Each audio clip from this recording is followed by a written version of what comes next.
facing such difficult economic times, and I see it in my district. I see it with organizations that service and give food to the needy in my area. I see it in all the areas of Brooklyn and Queens where I service right now, mostly. It is so difficult right now, and we need to count on all of you in this room as we cut city services. And what amazes me is the amount of money that some of the folks in this room actually make. You know, in really good times, too, you're all not getting rich. And in really bad times, it's amazing that you're expected to take the cuts. And there has to be something that evens out there. Clearly, a cost of living increase would be a good thing for almost every worker in the city, but especially those that provide these services. What concerns me greatly every time we do the budget is I hear about the cuts to education. I hear about the cuts to healthcare, the Cancer Society, all of the bans that go into everyone's district. And the first thought I have is, well, if we're cutting the services, for instance, in city hospitals, and we're cutting the services in our schools for after-school programs, who's providing these services to our children? And that's the folks in this room, and that's the folks in the not-for-profit. So, as a government worker myself, I would say that I would support them. Councilmember Weprin, Liu, and then Yasky. Yes, you know, we've been saying the reason we've had budget problems in the last year or two is that we've traditionally relied on Wall Street. Wall Street results in about 8% of the actual employment in New York City, but traditionally has been 28% of our budget that we rely on for our city budget and at the same level at the state level for their state budget. You know, your industry, the not-for-profit industry, is a growth industry. It's a very, very important industry to New York City.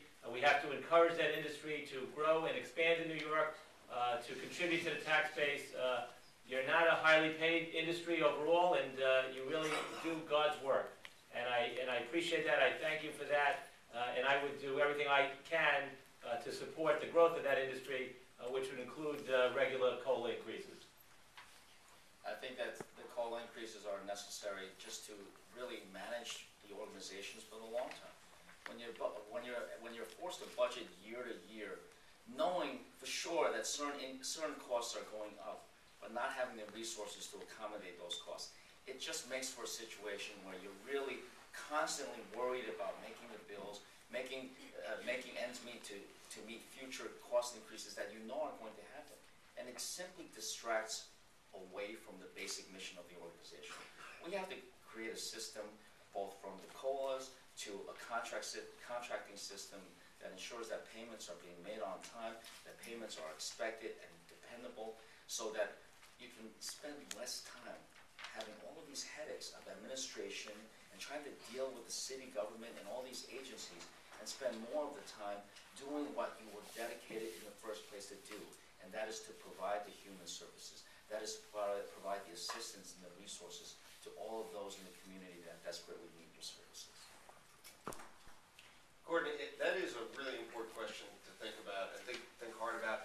Obviously, pay is important, and we have to make sure that you and the folks that you employ are paid enough to be able to make it in the city and do their jobs. But it's also the environment and the working conditions and the joy of doing this work, and that can be killed by a government that puts on so many rules and regulations that it makes it impossible to do it. I think of people I know who teach in private school. They would rather teach in public school, and they could make more money, but they don't want to have to deal with all the bureaucracy of the DOE and be told, here's what you're going to say, and this, you know, here's your lesson plan minute by minute by some bureaucrat. And it's true in every sector. I look at a district attorney's office where people go and work for much less money than they could make at private law firms because they like serving the public. So we have to do our part to make sure that your folks can enjoy and take the satisfaction that is what brought them to you in the first place. And I've done that in the council. When the health department wanted to, they called it Article 47, would have been a whole mess of new rules and regulations on